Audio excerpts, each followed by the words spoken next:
We start with the third video on thermodynamics, specific heat of a gas. Now, we have to deal with two specific heats of gas in the chapter of thermodynamics. One is specific heat at constant volume, and another is specific heat at constant pressure. But the question that why two specific heats? From calorimetry, you can write that H is equal to mst. You studied calorimetry in class 10.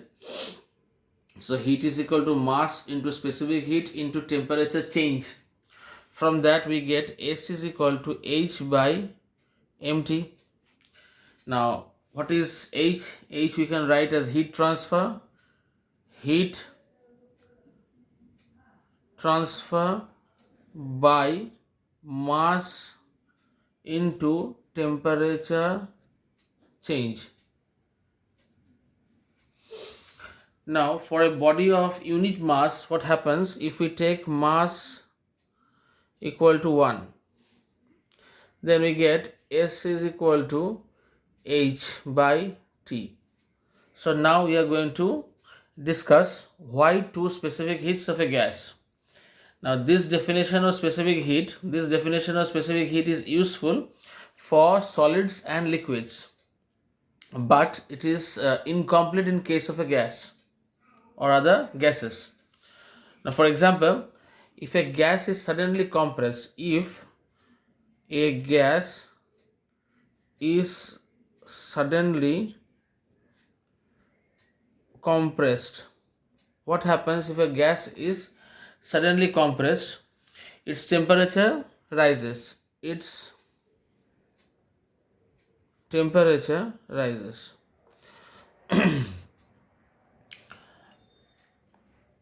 Its temperature rises when, we can write, when no heat is exchanged with surroundings. That means only one parameter has been changed, that is pressure has increased. Pressure has been increased. If a gas is suddenly compressed, its temperature rises in spite of the fact that no heat is exchanged with the surroundings. Here we can write H is equal to 0, but temperature change is not equal to 0. H is equal to 0, that means no heat is exchanged from the surroundings, that means H is equal to 0, but temperature rises, that means T not equal to 0. So from the definition of H that we have found out, H by T, S is equal to H by T. T is not equal to 0, but H is equal to 0, that means S is equal to 0. Now if we take another perspective or another case, now suppose if temperature of an expanding gas is to be kept constant. What I have written? If temperature of an expanding gas is to be kept constant. The gas is expanding, but we all know when does the gas expand? That means if we increase the temperature, the gas will expand its volume. But here we have to deal with the fact that we cannot increase the temperature. We have to take the temperature as constant. So is there any other process by which a gas can be expanded without this increase in temperature? It is possible. Some heat must be supplied. Some heat must be supplied from outside. Some heat must be supplied from outside. So this is the process of expanding a gas without increasing temperature, because when heat is supplied from outside, the temperature will remain constant, because when the gas is expanding, it is using up its own internal energy. As the gas is using its own internal energy, and we know that internal energy is directly proportional to temperature, hence the temperature is going to decrease. Now if we don't want the temperature to rise, or to remain constant, this decrease of temperature must be filled up by some heat from outside. So here H not equal to 0, but T is equal to 0. There is temperature change. So S is equal to H by T. Now in this case we get S is equal to infinity. S is equal to infinity. That means from these two cases we can find, in one case we have got S0, another case S is equal to infinity. The specific heat of a gas can have any value from 0 to infinity. Specific heat of the gas can have any value between 0 and infinity. So specific heat can have any value between 0 and infinity. So the specific heat can have a definite and useful value only when some condition is imposed on the gas. In general, when a gas is heated, not only does the temperature change, but the volume and the pressure also change at the same time. Two special cases we have to consider here. The first special case, so I have written 2 points here. The absorbed heat increases the temperature and pressure of the gas while the volume is kept constant. I repeat, absorbed heat increases the temperature and pressure of the gas while the volume is kept constant. Now in the first case we have seen that volume is kept constant. That means we are going to get a specific heat at constant volume. The second one is the absorbed heat increases the temperature and volume of the gas while pressure is kept constant. So in the second case we are going to obtain another specific heat which is known as Cp. This is known as Cv, this is known as Cp. That means specific heat at constant pressure. This is known as specific heat at constant volume. So Cp and Cv. Now specific heat at constant volume, if we can write the definition of specific heat at constant volume, or Cv. Now what is this? Heat absorbed by unit mass of a gas to raise its temperature by 1 degree, keeping the volume constant, is called the specific heat of the gas at constant volume. Now if you write the formula like this, QV is equal to mCVT. Now this formula is similar to what we have written for the calorimetric equation, H is equal to mST. Similar is the form mCVT. Now, so heat taken by a gas of mass m. So heat taken by, this is the heat taken by a gas of mass m for rise in temperature T. So QV is equal to mCVT.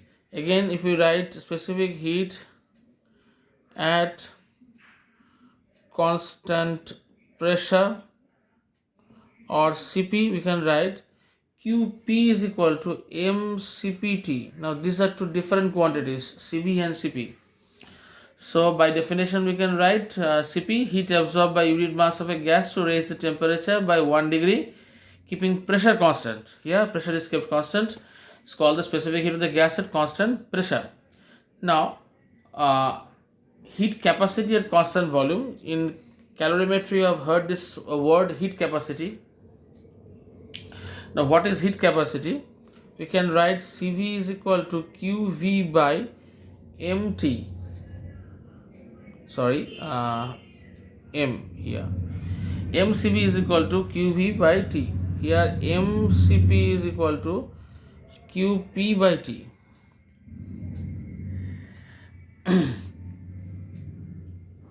So heat capacity at constant volume, Cv is equal to Qv by T is equal to mCv. Now this mCv is written as capital Cv. I repeat here, capital CV is equal to M into small cv is equal to QV by T. Similarly is the case for this one also. We can write capital CP is equal to M into CP is equal to QP by T. Now, there are two forms. One I am writing in small letters, that is MCP. This is a small CV. This is the capital CV. This is small CP. This is the capital CP. Now, what is the difference between the two? This, if you find small CV or small CP, that means it is the specific for an unit amount of gas, that is 1 gram of gas. And larger CV and CP means when multiplied by the mass, then we get molar specific heat. Okay, so molar specific heat here, MCV written as CV and MCV, but if this M is molar specific heat, if you write CP and CV, then we have to multiply this with the molecular weight. This M should be molecular weight. Now, if these two M's are molecular weights, then this CV and CP will become molar specific heat. So, CV is equal to capital CV is equal to MCV, molecular weight, into small cv, and capital CP is equal to molecular weight into small cp. So, I repeat, CV and CP, they are small CV and small CP. That means specific heat of a gas for 1 gram. And if multiplied by the molecular weight, we get molar specific heat. These two are known as molar specific heat. Now, after we have discussed the specific heat of gases, let me tell you that for solids and liquids, specific heat, the term specific heat of solids and liquids, you may be a bit confused that whatever we have studied in calorimetry, that specific heat is at constant pressure or constant volume. Always remember, for solids and liquids, the specific heat equation of that from calorimetry, that specific heat is at constant pressure and not volume. I repeat, the specific heat of a solid or a liquid in calorimetry is actually the specific heat at constant pressure. That means I can write here, for solids or liquids, the specific heat is at constant pressure.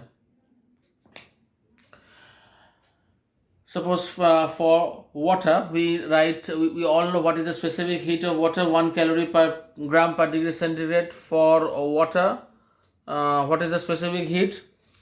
S, we write S is equal to 1 calorie per gram per degree centigrade in CGS unit. So instead of S, we can write CP. Instead of S, we can write CP, but small CP, because it is per gram. Okay, if we multiply with the molecular weight of water, that is 18, then we get the capital CP and not the small CP. This is the small CP. Also, this value has an SI value, 1 calorie. You can convert this into 4200 joule per kg per degree Kelvin per Kelvin. This is the SI unit. So always remember that for solids and liquids, specific heat is always taken to be at constant pressure. Now, relation with internal energy. Now, this is a very, very important concept. From the previous videos, you have understood what is the first law of thermodynamics, du plus dw.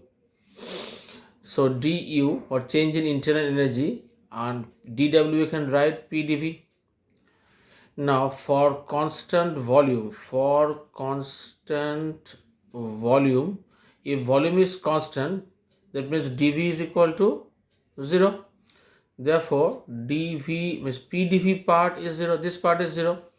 That means dq at constant volume must be equal to du. So this part is 0. So dq at constant volume is du. Du. Du we can write uf minus ui, that means the final minus initial internal energies. Now dq at constant volume, we have already written the statement mcv. You can write t or dt, you can write. I write here dt, small change, because I have taken the differential form of the equation. This was the differential form of the equation. So dt. Now mcv dt is equal to du. So this is an important relation. So change in internal energy, or uf minus ui, uf minus ui is equal to mcv dt. Again, remember, this is small cv and not molar cv. Now when mcv and dt are known from this diagram, mcv and dt are known, this equation gives a measure of the change in internal energy, as you have seen. It is also clear that du, this change uf minus ui, is proportional to mass. This is proportional to mass. So the difference in internal energy, this is known as an extrinsic thermodynamic property. As suppose heat capacity, as we had discussed earlier, it was an intrinsic property. It was an extrinsic property, and internal energy is also an extrinsic property. Now a very common question, proof Cp is greater than Cv. So specific heat at constant pressure is more than specific heat at constant volume for gases, as you already know. Now from the first law of thermodynamics, dq is equal to du plus p dv at constant volume. Already I have done this in the previous instance. So dv is equal to 0. So dq at constant volume is equal to du. That was mcv dt. Now you can write capital T also. At constant pressure, what happens at constant pressure? dq at constant pressure is equal to mcp dt. Similar is the case for dqv, constant pressure, but when you write this one, it is du plus p dv, because at constant volume this part was 0, but at constant pressure this part is not 0. But instead of this, we can write mcp dt here on the left hand side, mcp dt.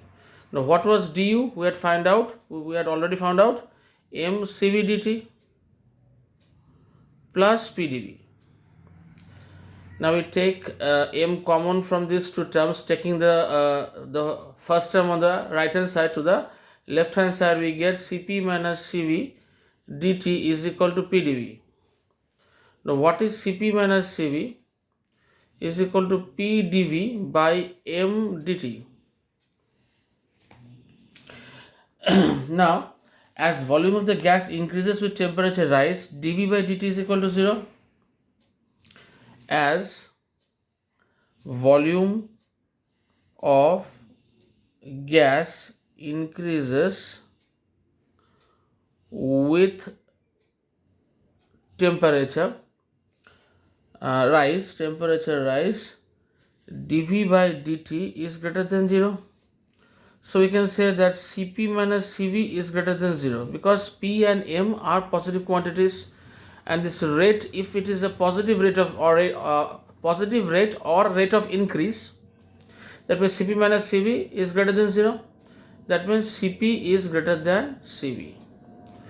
This is a specific heat or gram specific heat. If you multiply it with the molecular weight on both the sides, then it becomes molar specific heat. That means molar specific heat at constant pressure is greater than molar specific heat at constant volume. Proved.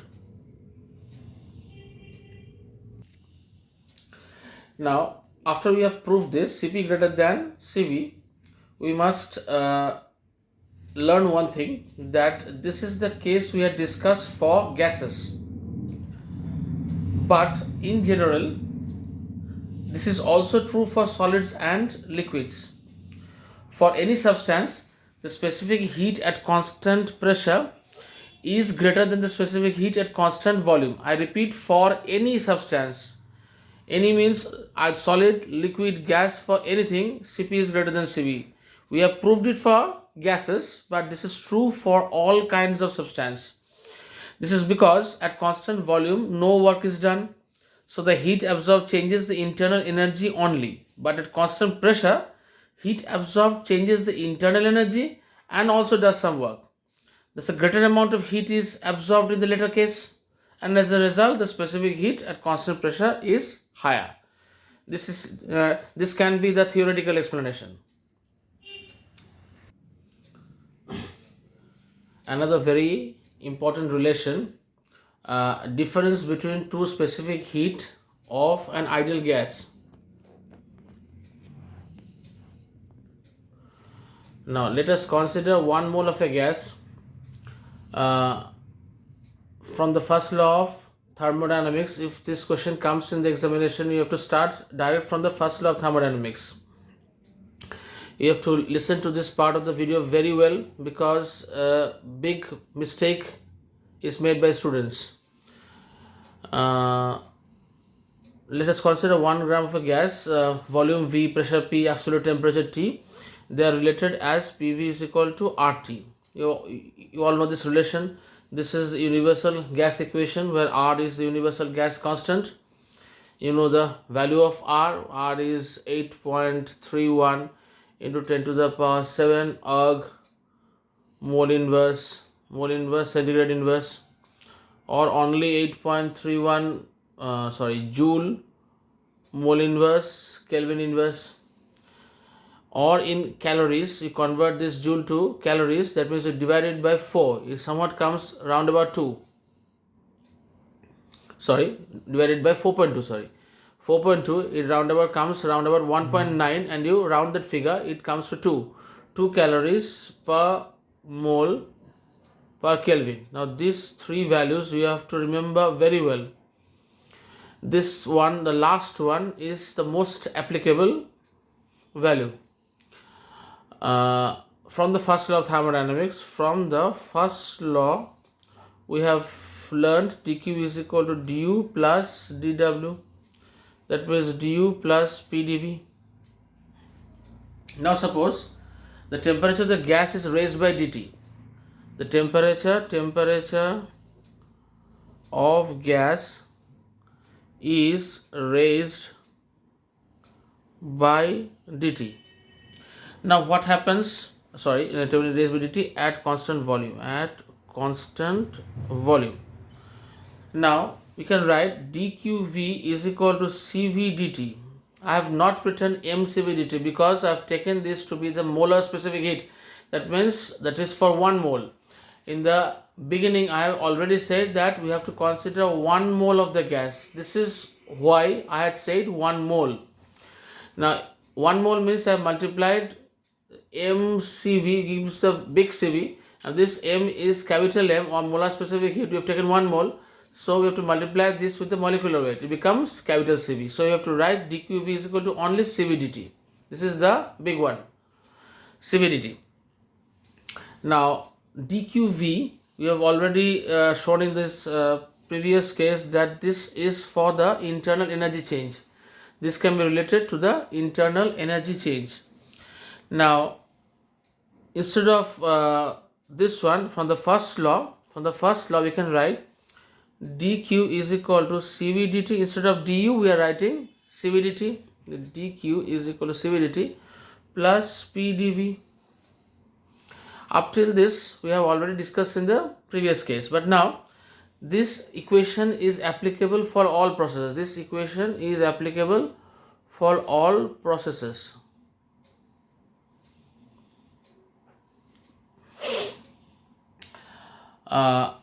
For dqp again, that means at constant pressure, we know that it is cp dt.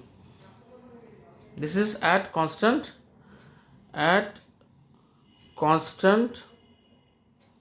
pressure. That means at constant pressure, dqp is equal to cp dt. This is also the molar specific heat at constant pressure. So we are going to replace it. Cp dt is equal to Cv dt plus P dV. This one is dq, this was du, this was P dV. Now we take one to the right hand, one to the left hand side. Cp minus Cv dt is equal to P dV. So Cp minus Cv is equal to P dV by dt.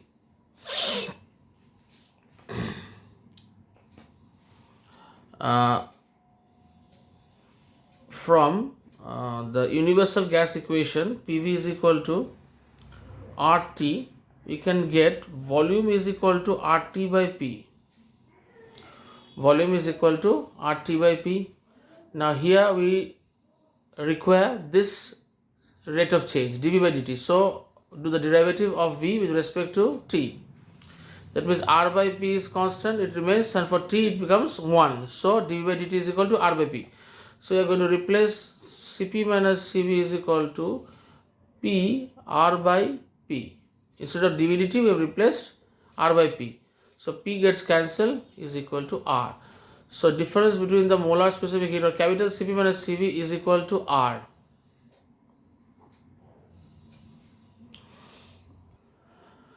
So if formulated Cp minus Cv is equal to R. Now somebody asks you the question that is the equation dimensionally correct? No. The answer is no, because this part comes from heat and this part comes from work. We have already learned that W is equal to JH. So W is this part, because we all know PV is equal to RT. PV is equal to RT. Now multiplication of P and V gives work, as we have discussed in the previous thing, that dW is equal to PdV. So PV, P into V gives work. So this part R is from the work part or mechanical work part, whereas the left hand side is the heat part. So if the relation is compatible, if we multiply the heat part with J or we divide the W by J, so the dimensionally correct equation will be R by J. Now as this is the big CPCV, molar specific heats, for small CPCV we can write R by Mj. That means this one is M small Cp, M small Cv is equal to R by J. So small Cp and small Cv is equal to R by Mj. This is taken as in some books you will find that is small r by J.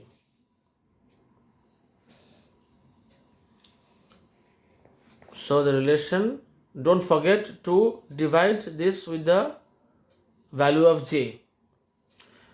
One thing you have to keep in mind, that the value of R. Now what is the correct thing to do? Cp minus Cv is equal to R by J, I have written here. If we replace the value, if we replace value of R as what I have written, 8.3,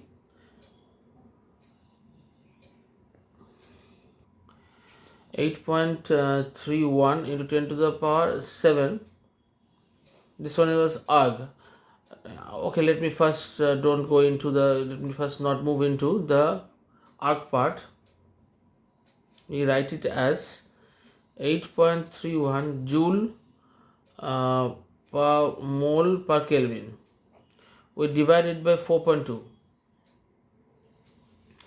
So this one is round about to 1.9 calories per mole per Kelvin. So when we have not divided this by M, that means these are difference between molar specific heat, difference between molar specific heat and not per gram specific heat or gram specific heat. This one is R by J. So R we have replaced it by 8.31 divided by 4.2, the value of J, we get approximately 2.9. So if both the sides of the equation are in this form, Cp minus Cv is also in the form of calorie and the right hand side is also in calorie, the value should be 2 here, then both sides of the equation are dimensionally correct. But if one side is in calories and the other side is in joules, we have to divide the right hand side by 4.2 to bring it to calories. This is the big mistake students do. So be careful of handling this case. Now an important ratio. This is gamma. It is known as the ratio of the two specific heats. It can be molar, it can be gram. That means molar specific, if we replace it by molar specific and a small Cp, and molar weight, molecular weight into Cp, small Cp, and molecular weight into small Cv, M gets cancelled. So it is also the ratio of two specific heats when expressed in grams. Now, as we know that Cp is always greater than Cv, therefore anyone, either molar or the gram. So Cp greater than Cv, that means gamma is always greater than 1. Now the value of gamma is very important. The value of gamma is very important for different applications. You will find these applications in physics as well as in chemistry also. Now case number 1.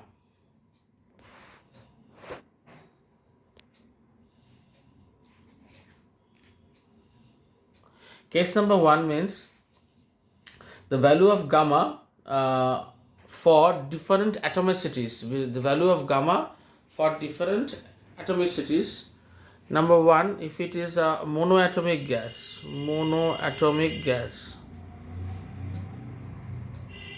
Now what is the meaning of monoatomic? That means atomicity is 1. Now in the question papers that you have to solve, you will not be mentioned the term monoatomic. You will be given the name of the gas. That means gases like helium, neon, argon, basically those are inert gases. They are monoatomic gases. I can write examples like helium, neon, argon, etc. You have to understand that the value of this helium or neon or argon, if mentioned in the question paper, be as a value of exactly gamma is equal to 5/3. Gamma is equal to 5/3. You have to learn this very well. 1.67. Now for diatomic gases, second one is I can write for diatomic gases. What happens? Gamma is equal to, the names of diatomic gases you all know, that is hydrogen. We can write hydrogen, we can write oxygen, nitrogen, carbon monoxide. Those are diatomic gases. Now for this, it also bears a very fixed value, 7/5. That means 1.4. Exactly 1.4. For triatomic gases, we take another case.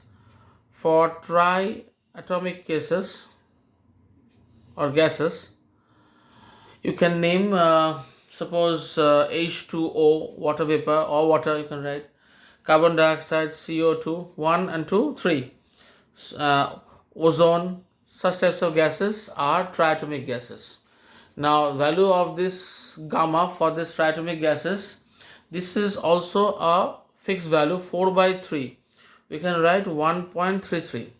Either remember the fractions or remember the decimal values also. You can remember the decimal values. Now if this 3 be as a fixed value for polyatomic gases, now fourth one is polyatomic gases. That is more than 3 is taken as polyatomic.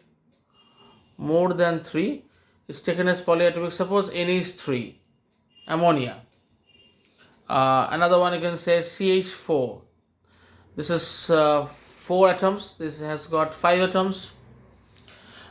These values lie between, there is a range. This lies between 1.1 and 1.3. It lies between something like 1.1 to 1.3. And if the gas mentioned in the question paper is not of the three types of monoatomic, diatomic, or triatomic, you will be given the value of gamma, the exact value of gamma for that gas. But if the gas is mono, di, or tri, the value of gamma you have to remember. They will not give in the question paper. The thermodynamic relationships between different properties of a gas in an adiabatic process, you will learn this one, involves the value of gamma. This gamma you will find when I am going to discuss the adiabatic processes. Thermodynamic relationships of adiabatic process. You will get, the universal gas equation is PV is equal to RT, or PV is equal to constant for Boyle's law. Here it will be PV to the power gamma is equal to constant. Now this gamma is the same gamma as here, the ratio of the two specific heats of the gas.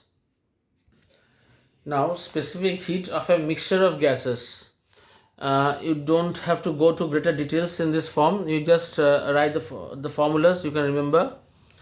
For CV, if there is a mixture of a number of gases, we can write M1 CV1 plus M2 CV2 plus any number of gases, 2, 3, 4, 5, divided by M1 plus M2 plus any number.